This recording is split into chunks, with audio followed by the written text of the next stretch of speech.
Okay, I'd like to bring this meeting to order. The Village of Villa Park Board of Trustees regular meeting, July 8th, 2024. Clerk Henneke, please call the roll. Trustee Alfano. Here. Trustee Cordova. Here. Trustee Corkery. Trustee Kozar. Here. Trustee Kumar. Here. Trustee Patrick. President Kazone. Here. Please stand for the Pledge of Allegiance and then remain standing. I pledge allegiance to the flag of the United States of America and to the republic for which it stands, one nation, under God, indivisible, with liberty and justice for all. Heavenly Father, thank you for bringing us together this evening. May we have meaningful discussions that will help us to assist our village in these trying times. Help us to make the decisions that will affect the staff, directors, and residents of Villa Park. Guide us through the challenges we face, and may we approach each other with respect and kindness as one group. In your name, amen.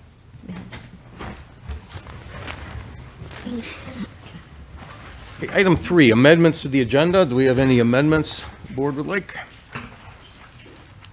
Okay, public comments on agenda items. Clerk Henneke, anyone signed up? Yes. Agenda item, Robert Wagner, again, about item 15B. Thank you.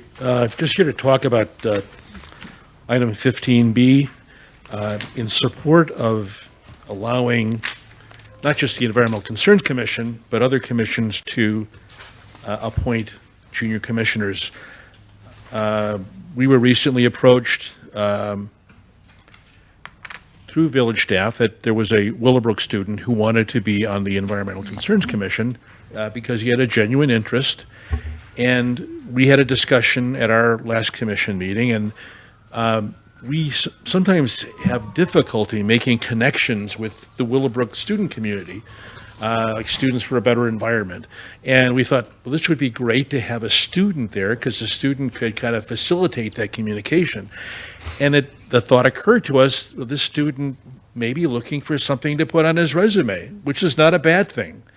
So it introduces students to local government. It helps the commission. So I really don't see a downside.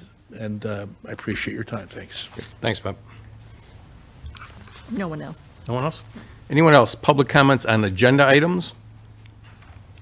Public comments on non-agenda items. Anyone signed up? Yes, Cheryl Tucker is a non-agenda. Hello, Cheryl Tucker. I'm here in concern of the 1% cannabis tax that was supposed to go towards starting the budget for building a new swimming pool. The pool is now going to be used for, other things in the village by reading. And my concern was that I was reading the Village Roundup report from the village manager in the COW meeting tonight about spending money to upgrade the shed at Lufkin Park.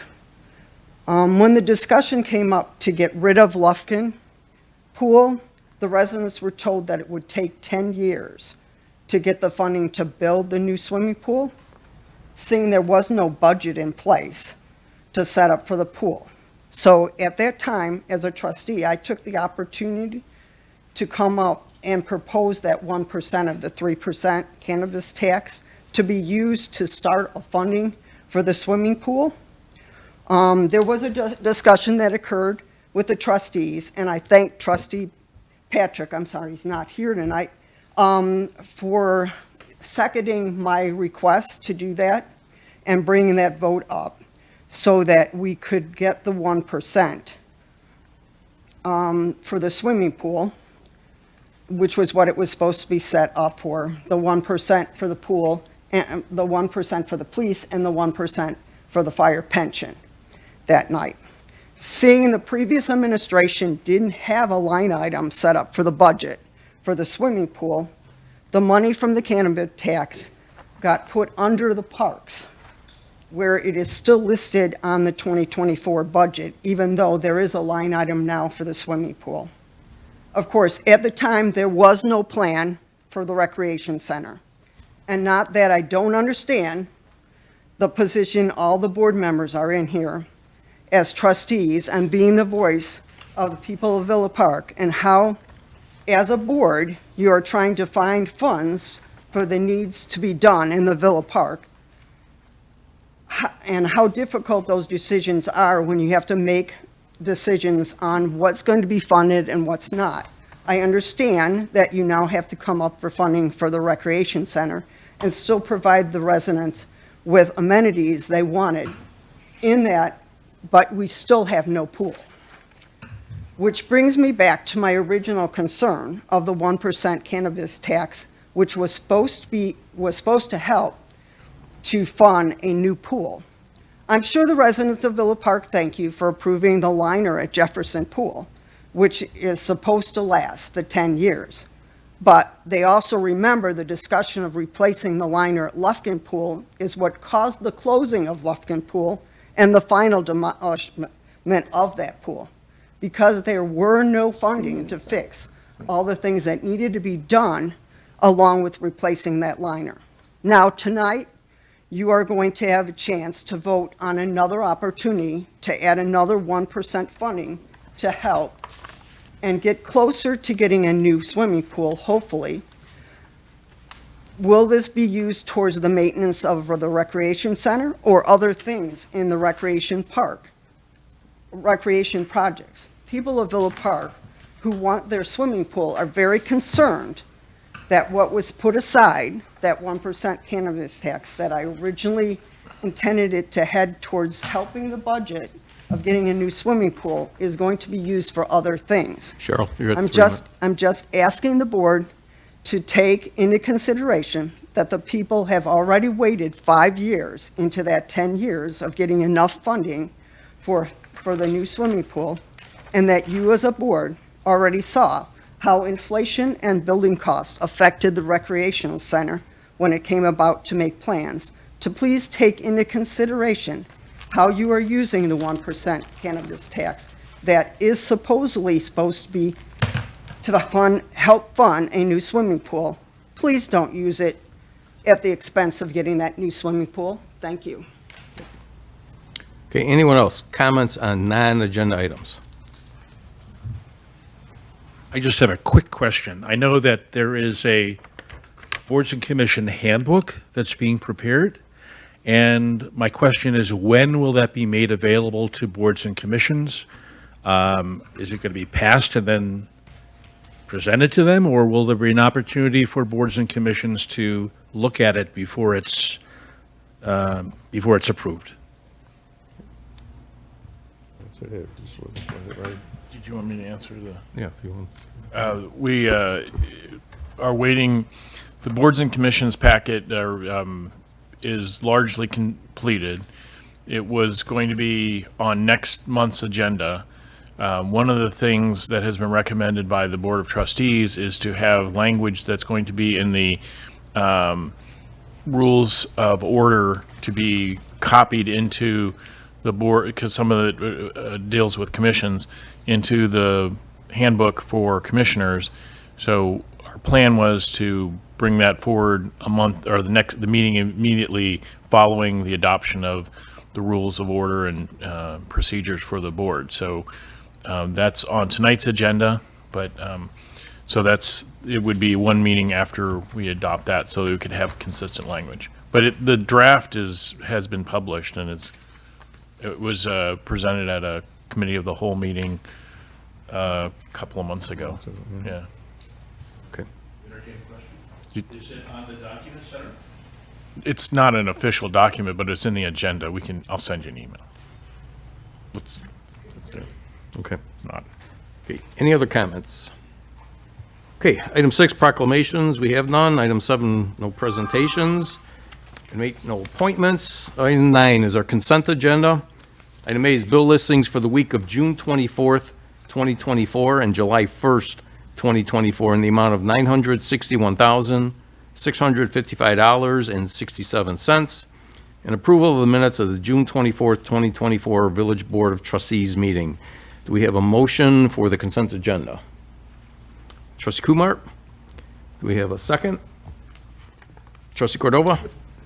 Okay, questions or comments? Okay, seeing none, Clerk Kornecki. Trustee Kosar, Yes. trustee Kumar, Yes. trustee Cordova. Yes. Trustee Alfano, Yes. President Kazone. Yes. Item 10A is ordinance for first reading, is amending Section 3-313A of the Municipal Code to increase the maximum number of licenses permitted under the Class D1 liquor license. Approval of this ordinance will add a Class D1 license, increasing the total to 6 Class D1 licenses. Do you have any discussion on that, questions or comments?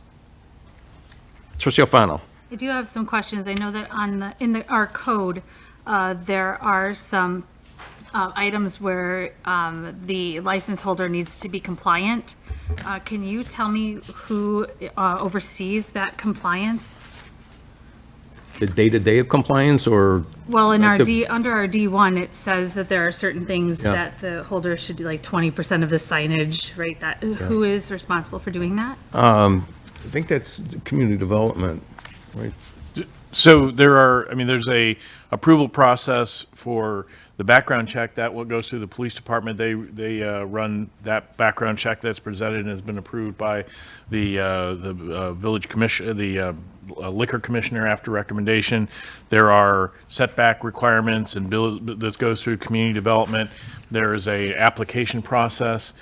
Anybody who has more than, I'm going to look to my staff, is it 3 or 5% ownership? 5% ownership has to go through the process, the background check, and there were 3 owners, and they all went through the process, and that was presented and approved. They do have to have a distance, and we're perfecting this process as you speak. We've been having a couple of meetings, make sure that we do all the different steps that are required, and make sure that we get the county health. The health board. In this case, they already had an occupancy. So you were supposed to put the license in service within 90 days of acquiring it, for example. But this business is already occupied, the BP on North Avenue. So this is just an addition to an existing business and has, everything else is already in operation there. So this is a pretty simple, in that respect, it's a simple addition. So this is, does that answer your question? Well, Well, I think what you're saying is things like, The you premises shall can't, be a it's, the convenience signage is store. 20%, and you have to be able to see in, things like that would Those be types of police department and code enforcement would check that. And like the floor space and the cooler space, all of Correct. those things that our ordinance indicates, Yep. those are handled in-house, not by county? Correct. Is that correct? Yeah. Code enforcement Okay. and police would obviously look at, liquor issues like that. Okay. Definitely the signage thing. I know that's come up recently. I'm sorry, I didn't mean Yeah, to go ahead. interrupt, sir. And then another question is there a place where the public can find the results of that if there's any compliance issue? You mean like if they, If they there's- don't pass the police, If our ordinance says something along the lines of beer shall not be sold in quantities of less than 4 cans, or window signs should be used for advertising the sale of alcoholic liquor shall be limited to 20% of the permitted total window sign area. I don't know how you measure that. That's above my pay grade. But where does the public know that that's happening, I guess, or that's being overlooked? if a violation is found, and we have enforced these, they would go to, for those kinds of ordinances, they would go to our adjudication court, and there's a docket, and there are rulings and fines handed out. Got it. And I don't know, Director McLaughlin from Community Economic Development could maybe add a little bit of insight. Yeah, those ordinance violations fall under code enforcement, as the manager was saying, but we don't publish it. Got it. It's public, but it's not a document that we post on our website and say, look what happened here. Just like all the rest of our code enforcement is all, you can FOIA it and it's available, but it's not a public, let's show everybody. So, Okay, thank you. That was one of my questions. okay? Okay, any other questions? Okay, Clerk Kornecki. Oh, I'm sorry. Oh, that's right. No, yeah, we didn't have no motions. Yeah, this was discussion only. I'm sorry. Oh. Yeah. So, one of the things that did come up is, I know that later on in our agenda, we do have new development right next door, correct?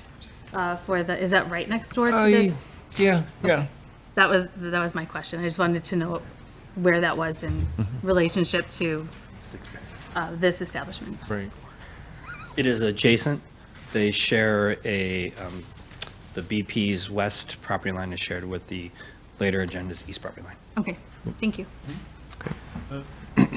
Trustee Cordova? I'd like to make a motion to waive the first reading so we can get this kind of moving. I mean, if he's got all his paperwork, which he does, everything's good to go.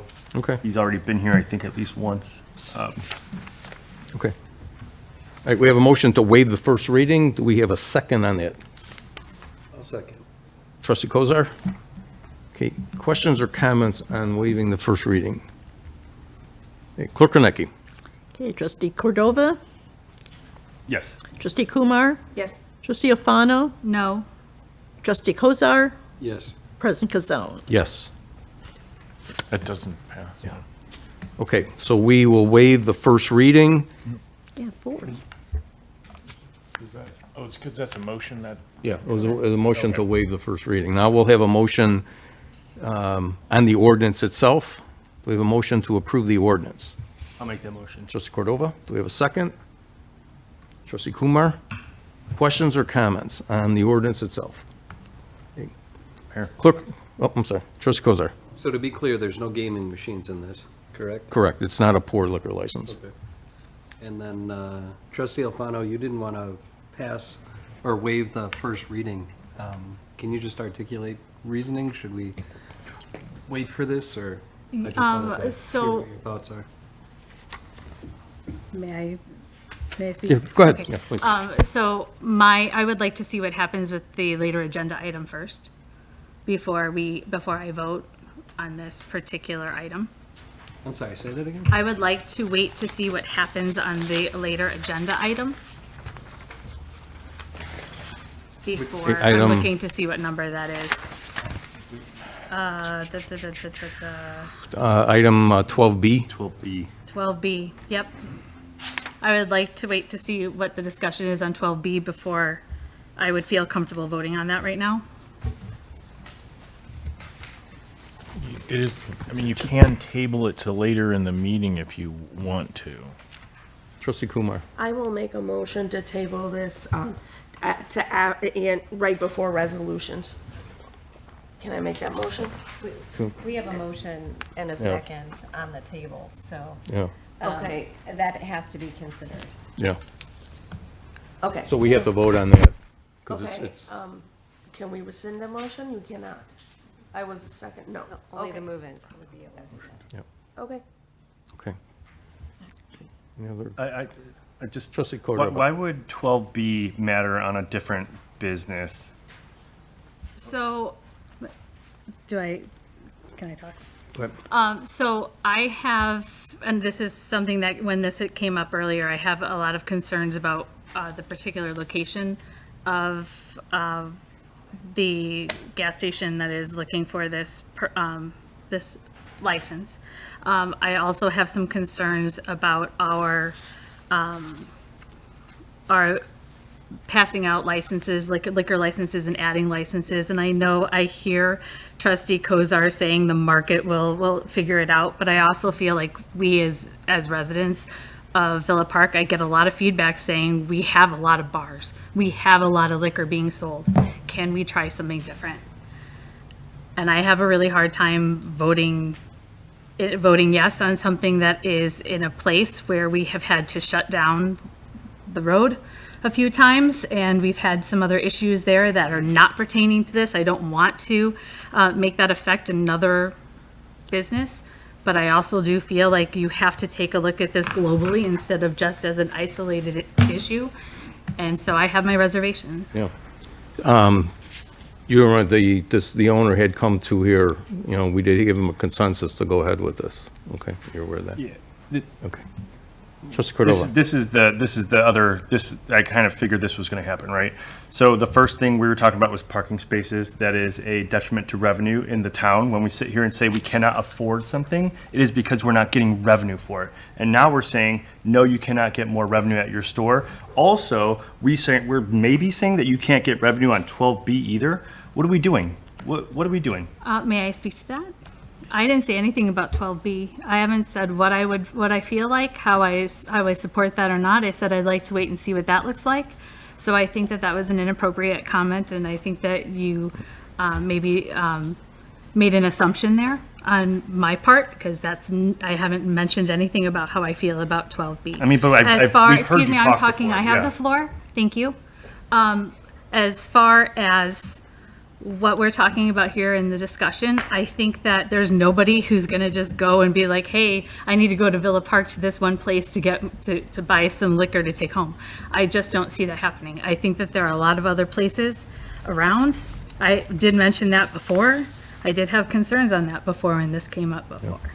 And these are typically convenience things. You know, somebody's getting gas, they're going home, you know, I'll buy you a six-pack on the way home. That's typically, what you see on that. Trustee Kumar? Revenue is based on, what a place makes, and it depends on how many people are close to it who are selling that same thing. So these licenses are out in our village everywhere. I'm not seeing a huge revenue potential here necessarily. Now, I would like to give all our trustees due consideration in their ability to make decisions when they feel comfortable making them. I feel that's important as a board. I do not appreciate calling out trustees on their decision-making Let's vote. power. So let's go ahead and vote Okay. and decide. But, Okay. it's not what I'd May I like ask to one do. more question? Sure. How many liquor licenses do we have? Not just D1s, but how many do we have total? Just, Yeah. Director McLaughlin is checking.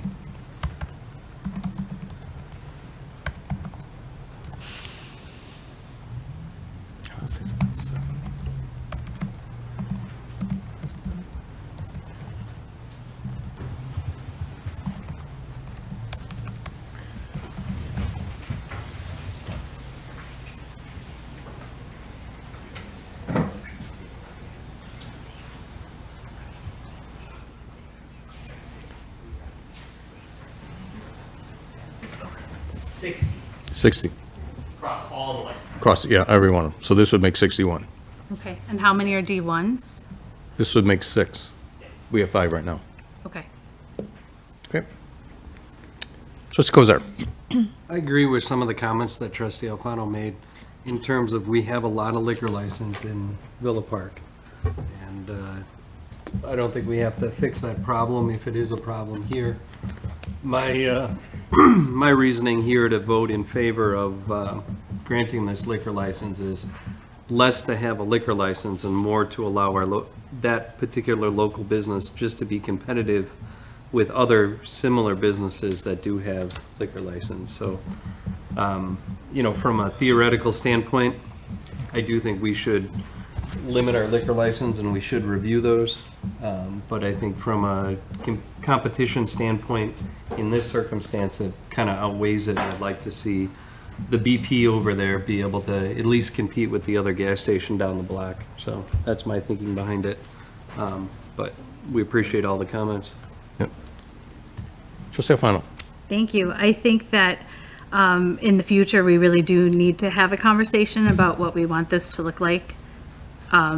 Just because I have heard from a lot of residents who, they like to go out and have beverages. They're not people who, are opposed to the drinking aspect, but it's just a matter of this is what we are becoming known for. And it's kind of become a little bit of a joke. And I feel like that is something that we should probably have a discussion about. Okay. So, I guess what we can do is look at Villa Park versus surrounding communities and see the number of liquor licenses as public record. Is that correct? So if we can ask someone on the staff to get us a number to see how comparable we are to our neighboring towns and villages and whatever, that'd be great. But I think also liquor licenses, when we have this much, I don't want to say pushback, we'll see after this vote. What does that do to our future capability of having businesses come to the town, right? If you're a restaurant and you go and watch on YouTube and see how much pushback there's happening on some of these liquor licenses, at least the last 3 or 4, we've had pretty deep discussions. I don't think we've been unanimous. We can check that. I wouldn't want to bring my business to Villa Park. I think that's what we don't want to have, especially since we're building out. We're getting parking studies. There's places. We're making movement forward. This is a thing that is going to create a small barrier for us that we won't even know, because we'll just get passed by from brokers, from business owners, from expanding businesses as well. So that's just my worry. Yeah. And we've tried to stay away from places that are just gambling, video gaming and liquor. We've tried to keep those out and just say, like Trustee Cordova said, restaurants, wine bar, something like that. I think people are right with. Trustee Kumar. I think information is good. I think, I feel that getting that information is most important for us to make that decision. I believe we voted pretty positively on liquor licenses for the past, since I got on the board. I don't remember really denying any liquor license thus far, so I have a doubt that a business coming into town is going to say Villa Park denies liquor licenses. I really do. I think they might have not gone through the process properly at one point and got denied in that manner. But as far as coming to the board, it's very rare that we have denied a liquor license, at least in the time I've been on the board, which is almost 4 years now. So I do not want to give this precedence that one liquor license having a problem is going to make the world come to businesses run away from Villa Park. I really doubt it. That's what, we need to ask the questions, we need to know where we're going, and we need to have that information. And I think that's what Trustee Alfano is getting at. Okay. Trustee Alfano. I do like the idea of getting some of that information from neighboring towns. Thank you for that, Trustee Cordova. But more importantly, I do like the discussion, because as I talk to residents and I try to give that full picture, it's not always getting across from one person. So as they listen to all of us have this conversation from different viewpoints, I think that is an important and critical discussion to have for people to hear that. So thank you for having that discussion and opening that up. Okay, thank you. Okay, any other questions? Okay, Clerk Kornecki. Trustee Kozar, Yes. Trustee Kumar, Yes. Trustee Cordova. Yes. Trustee Alfano, Yes. President Kazone. Yes. Okay, so that passes. We will let him know we can issue his license. Okay, item 12A is an ordinance approving a variation for minimum side yard setback for the property located at 1116 North Princeton Avenue. Manager Harline. This ordinance approves petition PZ 24-10 for a variation to allow an addition into the minimum 6.0 foot interior side yard setback by 1 foot for a 5 foot side yard setback located at 1116 North Princeton Avenue per Exhibit B. Planning and Zoning Commission recommended approval by a 7-0 vote. And this is another project where an old setback standard requires a homeowner to request a variance for a major home improvement. The Director of Community and Economic Development, Mark McLaughlin, is here to answer any additional question, answer any questions if you have them. Thank you. Okay, we have a motion for the ordinance. Trustee Alfano, we have a Yes, I'll make that second. motion. Trustee Kozar. Okay, questions or comments? Okay, Trustee Kozar. I appreciate that they're doing this work to the house and they want to stay in Villa Park, and it's a considerable addition. Having gone through a number of variances, is there, for something like this where they're only asking for 1 foot, that much space, is there a mechanism to do that without having to go through the whole variance process with the $1,500, $2,000 that it costs to do a variance and the 90-plus days that it takes to do one?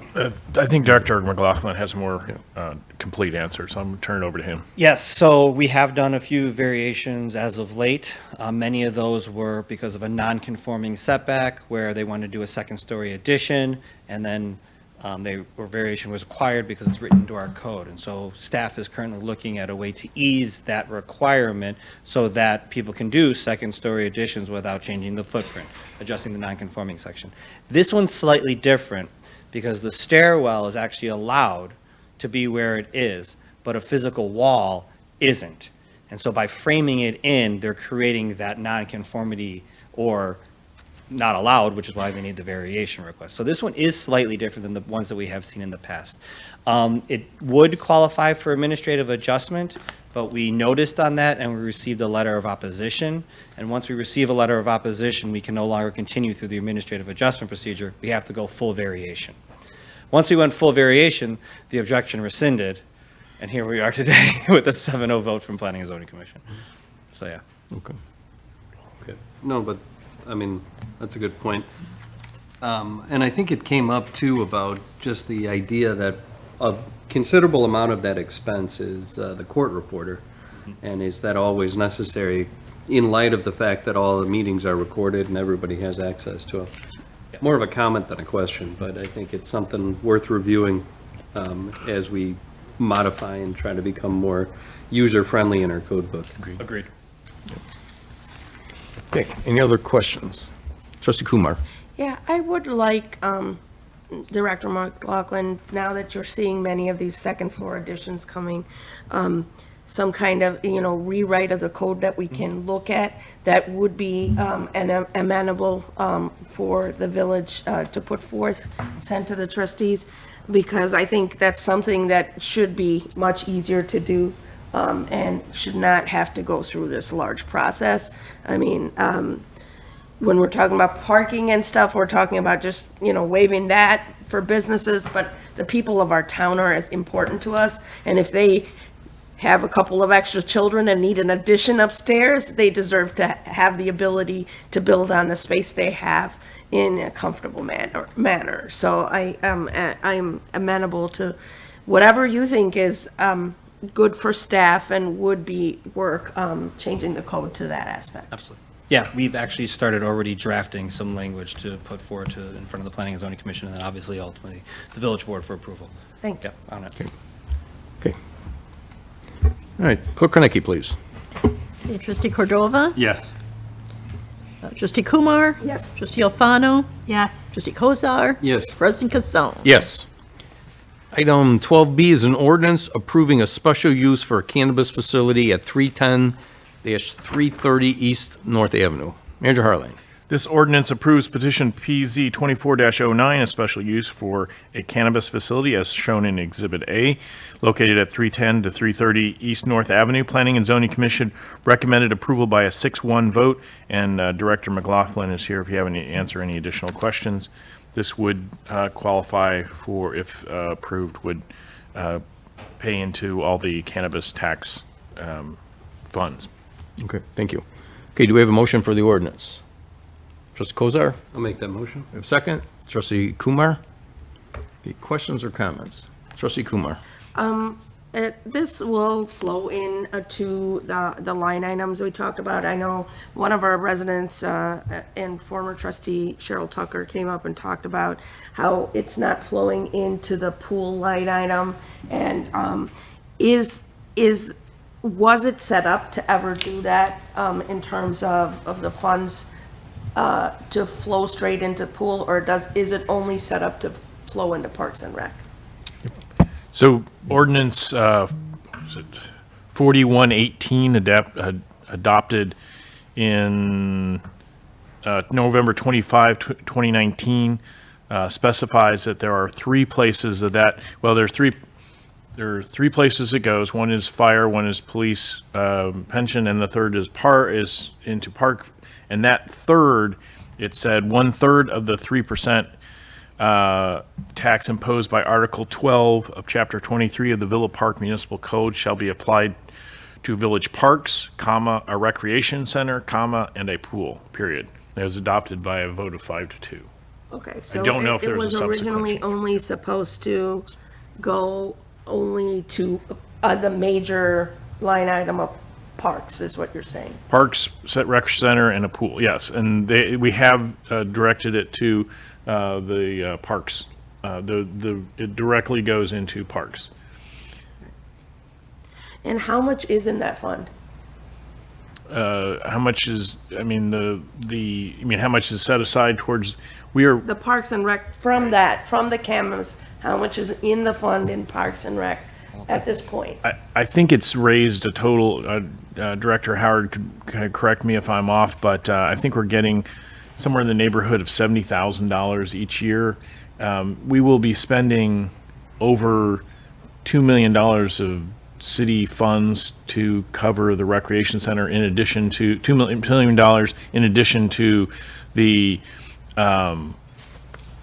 funds raised by the sale of bonds and the $10 million grant. So I think the staff was thinking that some of that money could come out of that. And I was thinking that that's some of the discussion we had when we were talking about the recreation center.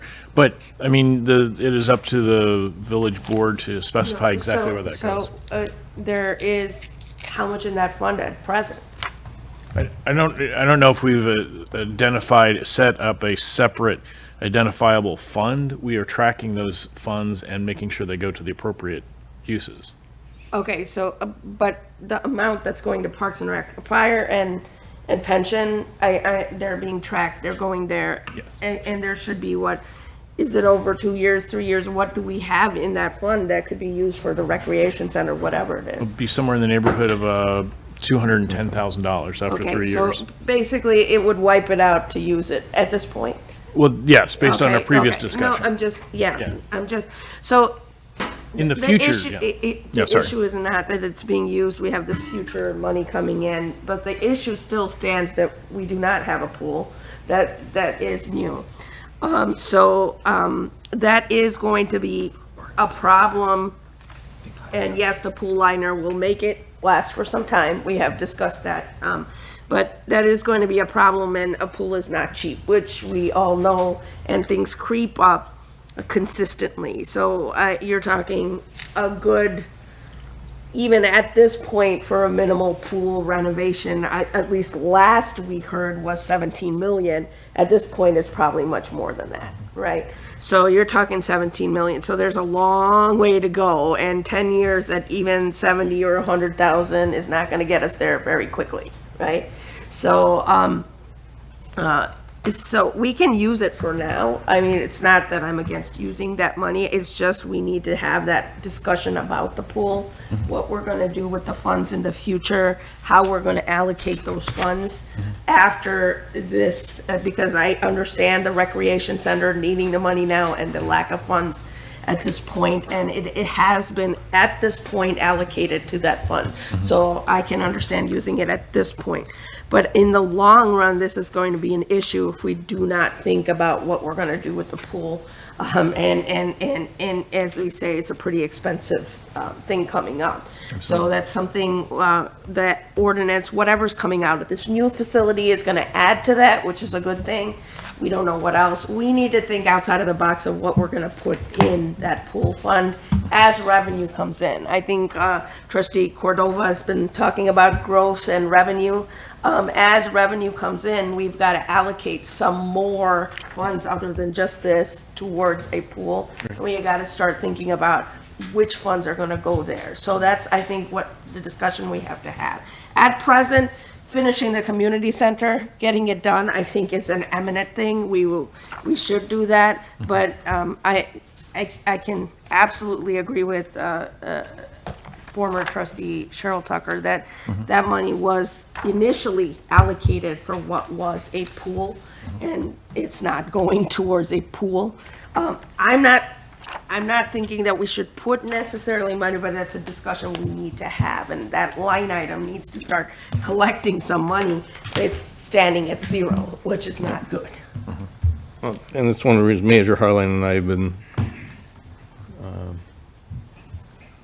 getting relationships with our state reps and our state senators, and there's money there that we can eventually get, but we're working on relationships with them, and that's Yeah, I mean, eventually we'll need some outside money. yeah, we'll state definitely money or need yeah. granting, certainly. for sure. But we should also think about what we can get from inside of our town and, kind of allocate towards that. Okay. As well. Any other questions or comments on the, oh, I'm sorry, Trustee Alfano. Thank you.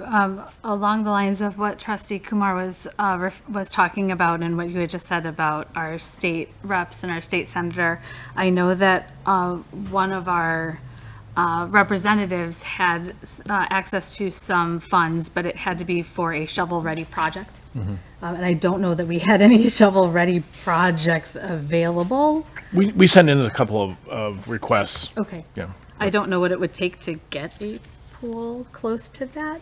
I'm not, like, I'm judging by your face, it's a big ask, but I'm just saying that it was out there, so thought I'd just put it Let's out get the there. rec center built, but we can start setting money in this year's budget when we have this discussion. I don't want to get too far away from the topic of this cannabis, but that is something we can do.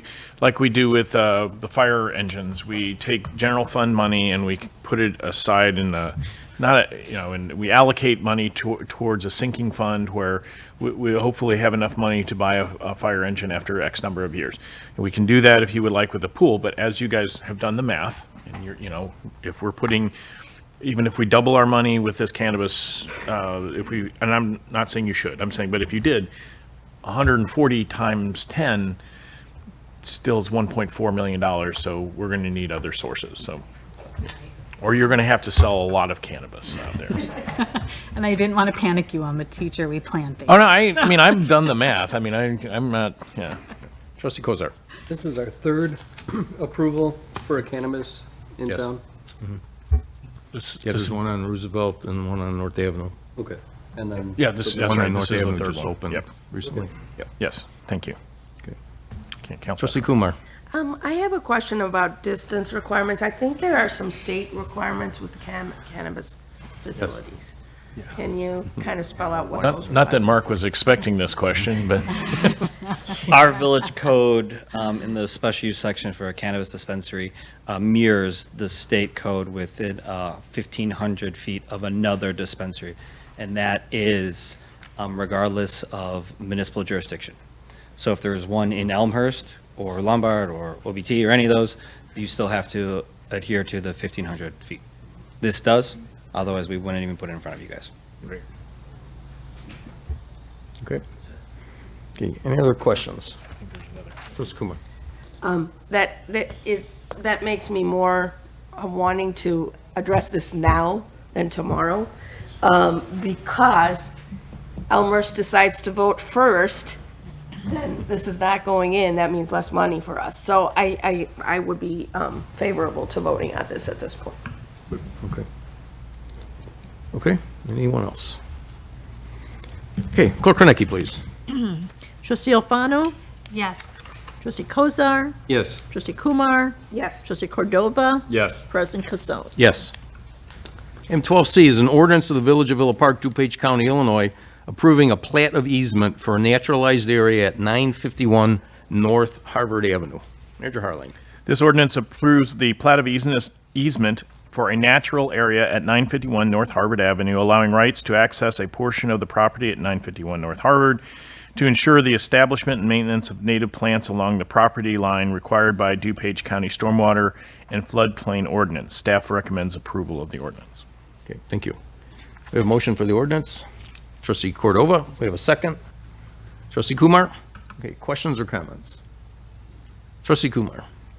Any natural way to get rid of flooding, I'm very favorable for. So this is one thing I would definitely always vote yes on. Okay. Anyone else? Okay, Clerk Kornecki, please. Trustee Kozar? Yes. Trustee Alfano? Yes. Trustee Cordova? Yes. Trustee Kumar? Yes. President Casone? Yes.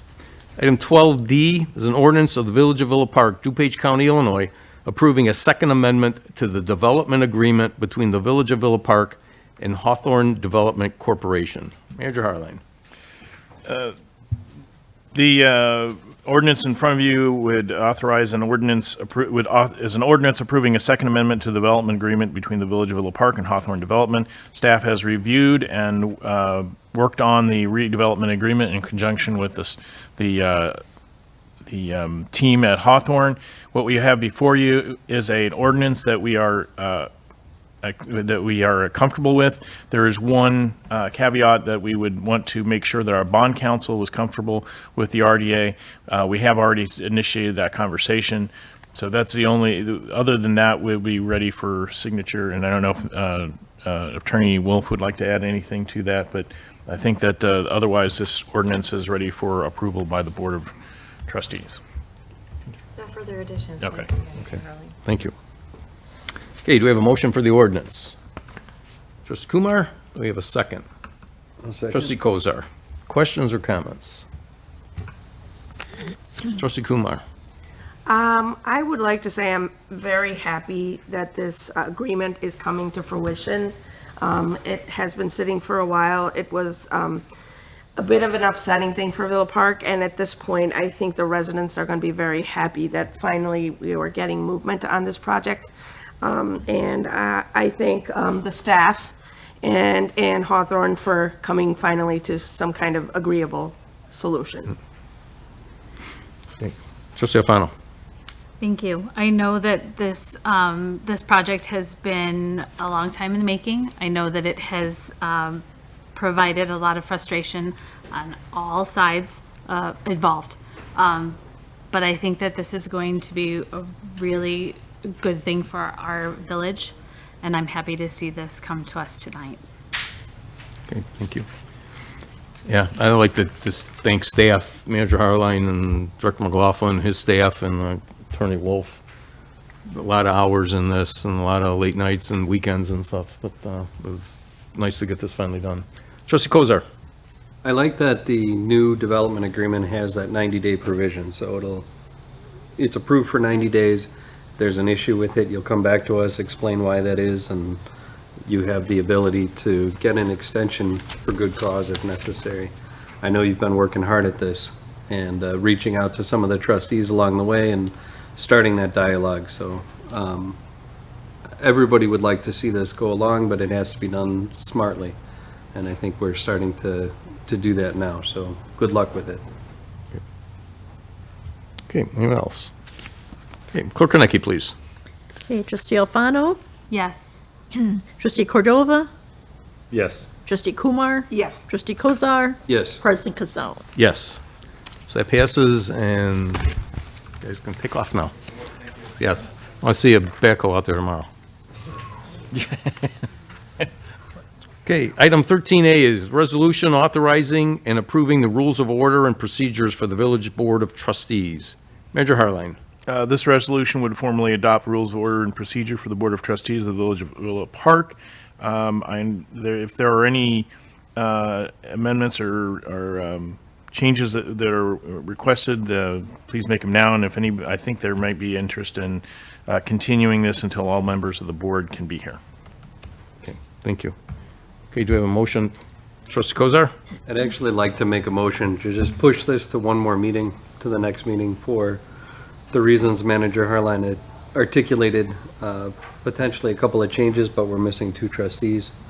And I was under the understanding that it was going to be at the next meeting, so maybe my dates are wrong anyway. No problem. Yep. So I'll make that motion today to push it to 7/22, I believe. Yes. Okay, so we have a motion to postpone the resolution until July 22nd, 2024. Do we have a second? Trustee Kumar, questions or comments on that? Trustee Kozar? Because this is basically an agreement amongst ourselves of how we should conduct the business of the board, even if we're pushing it to another meeting or whatever it goes, I think, given the draft, those are the rules we should generally be following anyway, so, we can start that today. The date of having it as a resolution doesn't necessarily matter. It's our agreement that we're going to follow this code. Okay. Okay, any other questions? Okay, Trustee, or Clerk Konecki, motion to postpone the 7:22, please call the roll. Okay, trustee Cordova, Yes. trustee Alfano, Yes. trustee Kozar, Yes. trustee Kumar, Yes. President Casone. Yes. Okay, so we will table that until our next board meeting. Item 13B is a resolution authorizing a memorandum of understanding with the Tri-Town YMCA for a social worker. Manager Harlan. The resolution authorizes the village president to sign a memorandum of understanding with the Tri-Town Young Men's Christian Association, Tri-Town YMCA, to provide mental health support for the community in cooperation with Northeast DuPage Family and Youth Services, or NEDFIS. This is a continuation of the social worker position that has been working with the Village of Villa Park Police Department. The program received financial support through a grant from the Co-Laboratory Youth Mental Health Project as part of the DuPage County Community Transformational Partnership. To date, we have spent $5,000 in the first year. We will be billed $20,000 this year. The price goes up for years 3 and 4 to $34,000 and a little bit more in year 3, which starts October 1 of this year, and to just under $59,000 for year 4. But the project has been very valuable. We've had a couple of different excellent social workers that have worked with our staff, and the parties are interested in continuing it. At that point, we'll reevaluate and decide if this is something, eventually, this would be something that would be a staff position. And I think that there is, a period of time to review this before we make that leap, because the costs will go up significantly. We also know that the county is working on a number of different ways to provide mental health support.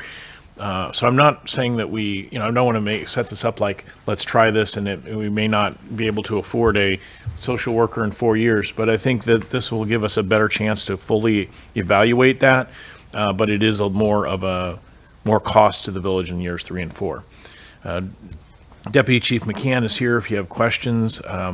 But I think this is valuable, and that's why the staff has brought it for approval. Okay, thank you. Okay, do we have a motion for the resolution? Trustee Alfano? I'll make that motion. Trustee Kumar, second? Any questions or comments? Trustee Alfano? I do have a question. Without getting into any detail, I just wanted to know how that might be working out for our staff, if they are finding it valuable, how they go about getting those services, if it's something that she comes to the station, or do they reach out? Okay, we have, I think Deputy Chief McCann will expound on that.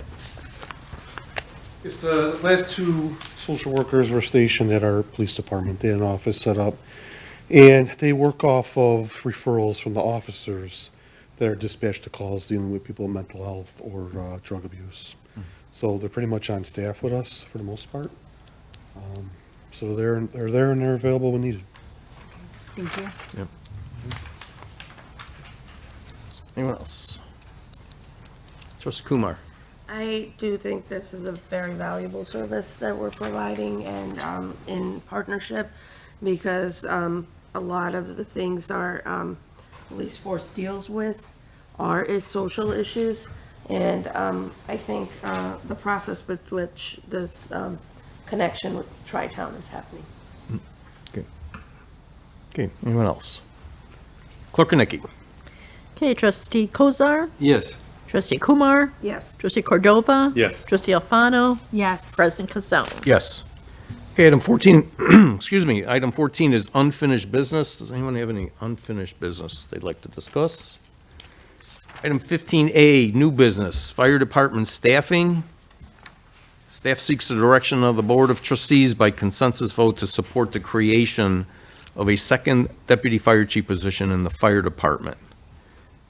Major Hudling, you want to discuss or do? This discussion has been going on between me and Chief Stapleton since he was interim fire chief, and right now, the reason why we're bringing this forward is because there is a situation now where we have a lot of young firefighters, and Chief Stapleton also can elaborate. and an additional time for the lieutenants to do one-on-one training is important. We propose to pay for this by ending the part-time part-time single-role paramedic program, which has not blossomed as we had hoped. We actually increased the amount of money in this year's budget from last year's, and we just simply haven't been able to make that program work as well as we'd like, and this is a higher priority at this time. Not that the other isn't useful, it's just at this time that's a higher priority, but Chief Stapleton is here if you have additional questions or if you'd like to add some more, Chief. Sure, thank you very much. So just for a brief overview of our fire department. Authorized staffing levels consist of a fire chief, a deputy fire chief, an administrative assistant, 21 firefighter paramedics, 6 lieutenant paramedics, 1 part-time fire inspector, and a part-time single-role paramedics. We currently have 3 vacancies and are in the process of testing. Shift personnel are split into 3 shifts. The shifts designated black, red, and gold are assigned a 24-hour shift on a 3-day rotation system. The personnel are split into 2 fire stations, Station 81, 1440 South Ardmore, and Station 82 at 102 West Plymouth. Now, to bring this all into context of why I'm here tonight, in the past 3 years, our department has lost 256 years of experience from retirement. 156 of those of experience were lieutenants. A third of our department has a little over a year on the job, and that doesn't include the 3 to 4 vacancies that we still need to fill. I'm seeking your support tonight to add a second deputy chief position with our fire department, as stated in my memo. And the request is based on 3 key factors: enhanced safety, operational efficiency, and training and development. Currently, our lieutenants are assigned either EMS training or fire prevention and maintenance divisions. With the unfunded mandates from the State Fire Marshal, Good Samaritan Hospital with our paramedic program, the Illinois Department of Public Health, there's an enormous administrative burden put on the lieutenants. This is a time more than ever we need those lieutenants away from the desk and out training the people that they need to train. People make fun of me, and I always say, when something catastrophic happens, it never just happens. There's always a series of events that someone could have stepped in and said, no, we need to stop this now. And that is me saying this when I first became fire chief. This is a problem I've seen in my department, and this is why I'm here, is we need to solve this. I want to prevent this catastrophic event from happening. Not that our kids that we're hiring, and I say kids that are hiring are bad.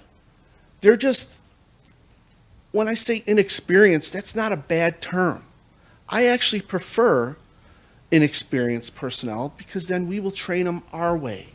Because what we do is a unique fire department. We're all cross-trained firefighter paramedics, but with our short staffing, we have to do both. We run as jump companies. So they have to be good firefighters and they have to be excellent paramedics. And that's so we can provide the best service we can to our residents. Okay? And that's why I'm here tonight, is to ask for a second deputy chief and make a deputy chief of operations that can concentrate on the day-to-day operations and oversee the training, and then a deputy chief of administration to handle all the administrative burden away from the lieutenants so they can be out there and training the new kids that we have. I would be glad to answer any questions that you have. Do you propose hiring somebody or like promoting a lieutenant to that position? So what our organizational structure is our deputy chiefs is a commissioned position. And what that means is it's a tested position from within the fire department. So we go through the Board of Fire and Police Commission.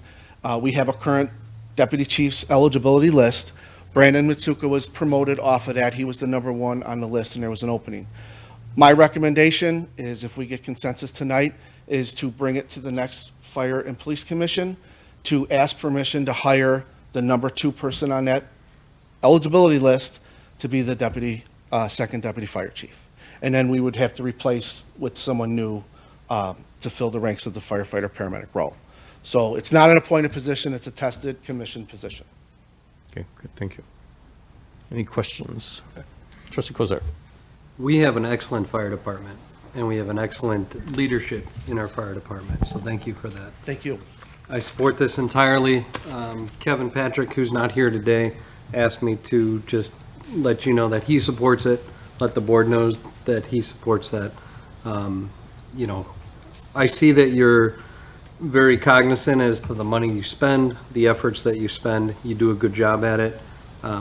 Really, when it comes to the fire department, I want to make sure you have the tools that you need, and this is one of the tools you need, so. Thank you. Whatever we can do, I support it. Thank you. Trustee Kumar. I also support this 100%.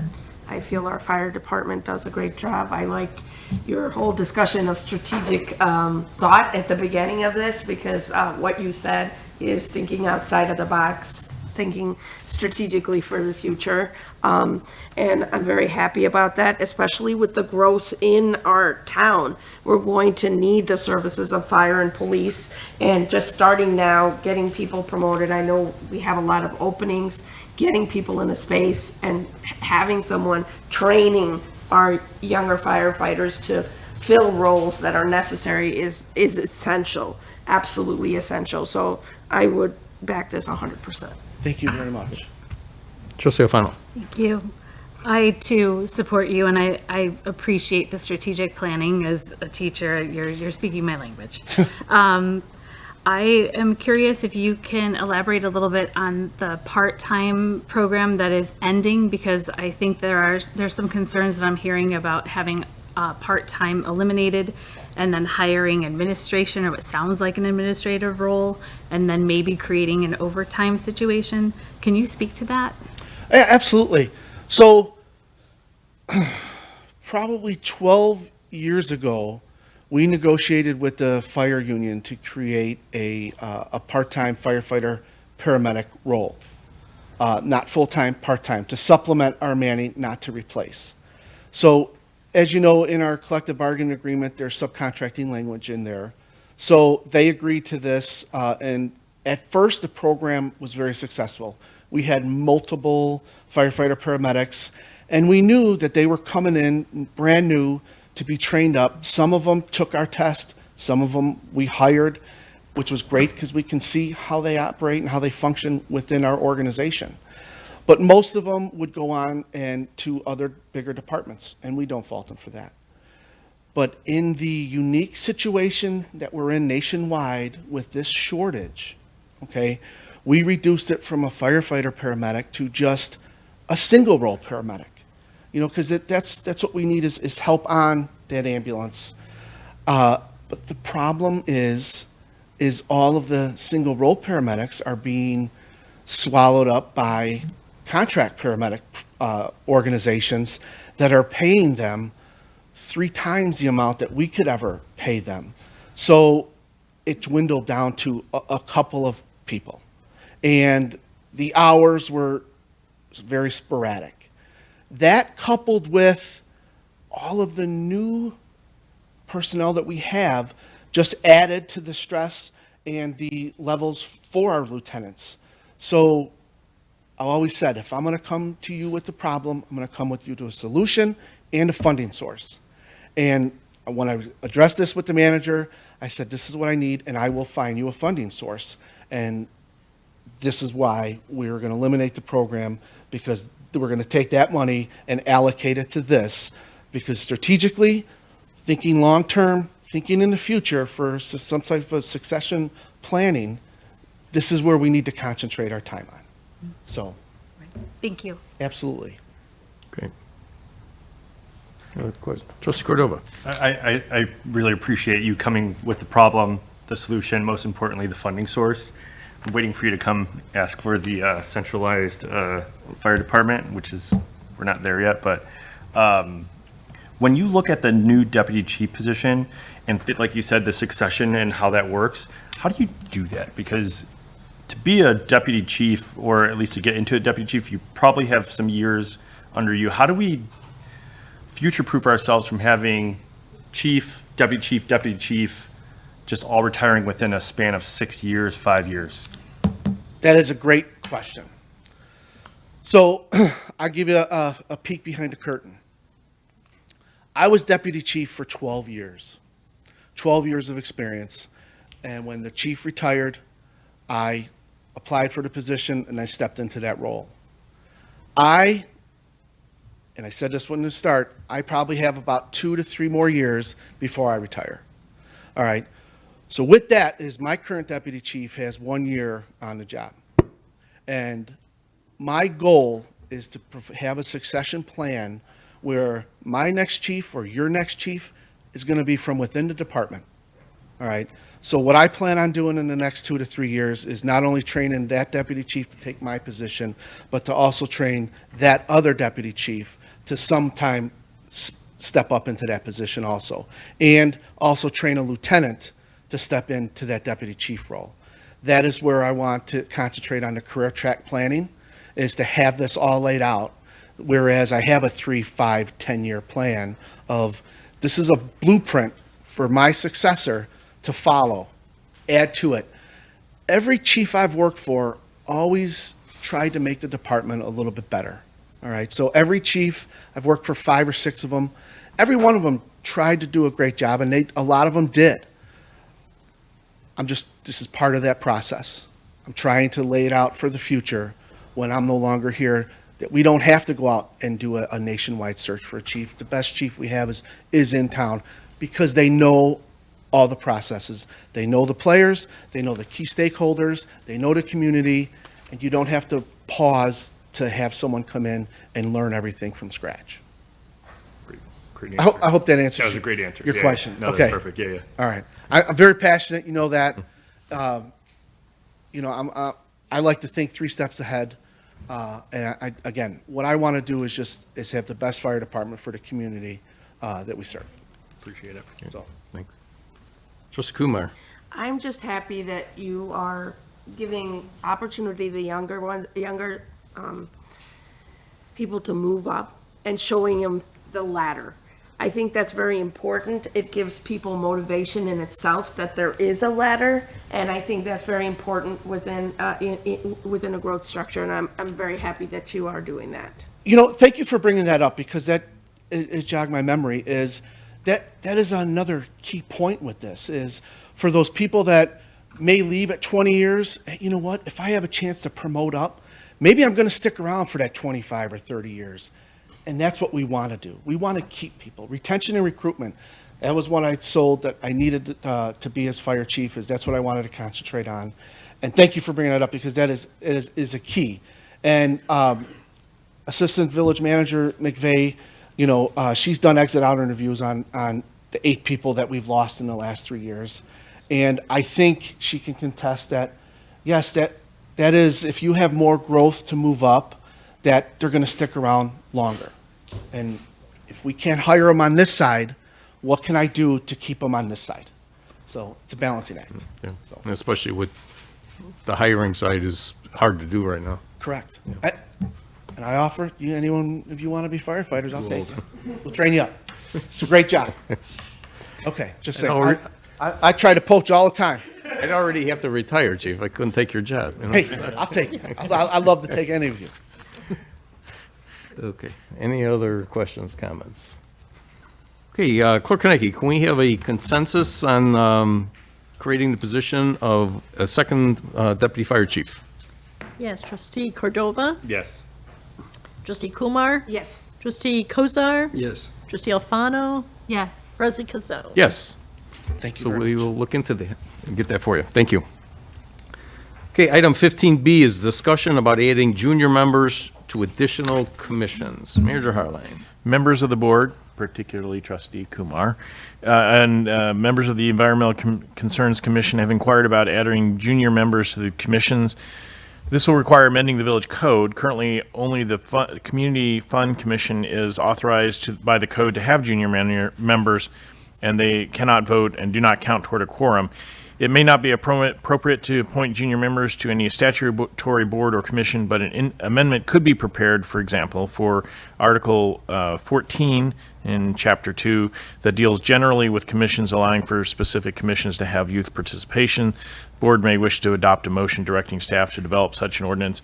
The other option is to amend several different parts of the Chapter 2 to individually empower commissions to have junior commissioners. But we have a specific request right now, and I think that we would like to proceed. Yeah, and I believe our Environmental Concerns Commission has a student, as Bob Wagoner had mentioned. Trustee Kumar. I would definitely like to amend the Environmental Concerns Commission, but I would also like youth members in any commission that they so want youth members. I think the youth members may eventually end up full-time members, and that's very important for the commissions. And we talk about, I know the chief just came out and said, you know, the ladder, the growth, that's important. Well, it's also important in volunteerism. So the ability, the knowledge, that all plays a part in how they become a member in the future, and I am very favorable to this. I would like to adopt a motion that will allow youth participation in all and any of our commissions that wish to have youth participation. Trustee Alfano. I would support that. I sit as a board liaison on the Fund Commission, which is the only commission right now that I know of that has a junior member. And our junior member right now is just phenomenal. She takes the lead on a lot of different things. She is getting more and more engaged the more comfortable that she gets being a part of the commission. And it's just really nice to see that engagement at a younger age. Anyone else? I would. Say one more thing. Yeah, go ahead. One more reason I think is very important, and having been a mom, this is a great addition if you actually participate for recommendations, movement into college. It has a lot of advantages also from the perspective of the student who joins. So it's a win-win situation overall to have at least one youth member in many of these commissions. Trustee Kozar. I would like to see this bigger than just environmental. So if staff could just work on something to amend our whole code. Yeah. But to get this moving along, I think that we should approve for the Environmental Concerns Commission. And then we can work on the latter sooner rather than later. That was going to be my recommendation. They have one ordinance to pass for all of the commissions, with the exception of certain ones, fire, police commission, things like that. But yeah, I would agree with that, Trustee Kozar. Okay, we have a consensus on adding junior members to additional commissions. Clerk Kornacki, please. Trustee Cordova? Yes. Trustee Kumar? Yes. Trustee Alfano? Yes. Trustee Kozar? Yes. President Casone? Yes. Okay, so staff will look into that. Item 16, we have no commission reports. Village clerk's report. No report. Okay, trustees report. We'll start with Trustee Alfano. Thank you. I just wanted to give some recognition to the Villa Park Historical Society for the ice cream social that was held on July 3rd. It was a warm night. It was a really good night for ice cream. There was a model train exhibit that they brought in. There was a DJ, and a lot of neighbors were there and gathering. It was a lot of fun. And thanks for everyone who came out to the 4th of July parade. It was huge this year.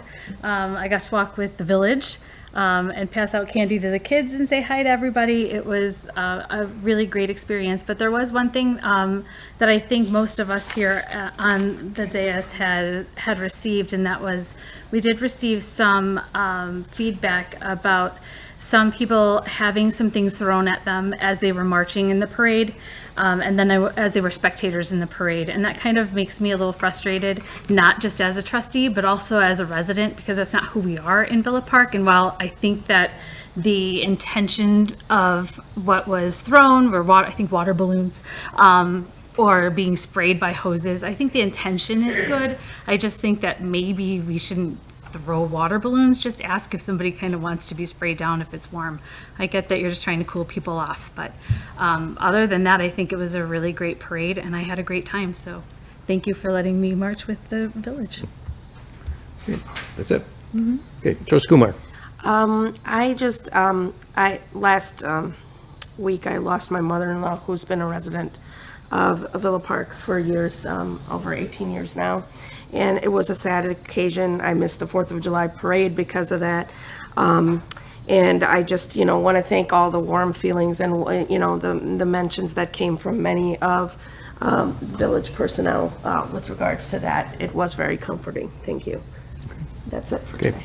Trustee Cordova. No reports today. Trustee Kozar. I just hope everybody had a good, safe 4th of July. It was a nice weekend. So that's all I have. Thank you. Okay, move to the President's Report. I too like to thank staff and the VFW for our 4th of July parade. They put on a great parade. A lot of work went into it. A little different route this year, which I think worked out pretty well, but a lot of work went into it, and we had a great parade. A lot of people on the street. We went through all of our candy, and so we'll just have to buy more next year, right? Yeah. But it was a great parade, and hope everybody had a safe and happy one. July 20th is our electronic recycling, Saturday morning, 9 to 12 on Home Avenue by the Public Works. Villa Park residents, you have to show your license, but they'll take pretty much any kind of electronic device. And Love Your Neighbor Day is coming up, September 16th, 2024. The Christian Church of Villa Park, located at 1336 South Villa, is putting that on again this year. Their website is ccvponline.net. Applications for work at your house are due August 18th, and volunteers can sign up until September 8th, the week before. It's a great event. I know a lot of people have had work done on their houses, and they get a ton of volunteers. So if you like to volunteer, it's a great event, and if you would need work done on your house, again, ccvponline.net. And with that, we'll go to the village manager's report. Just 3 items. First is that the surplus property is about to go on sale that was approved at the ordinance in December 11th of 2023. It's taken some time. Most of it is ready to go and should be going on any day now. So that we've got about 8 cars, a couple of tractors, a printer, all going out there for the public. We did want to make you aware that we did receive a complaint about a project going on South Ardmore from OSHA, so we have responded to that.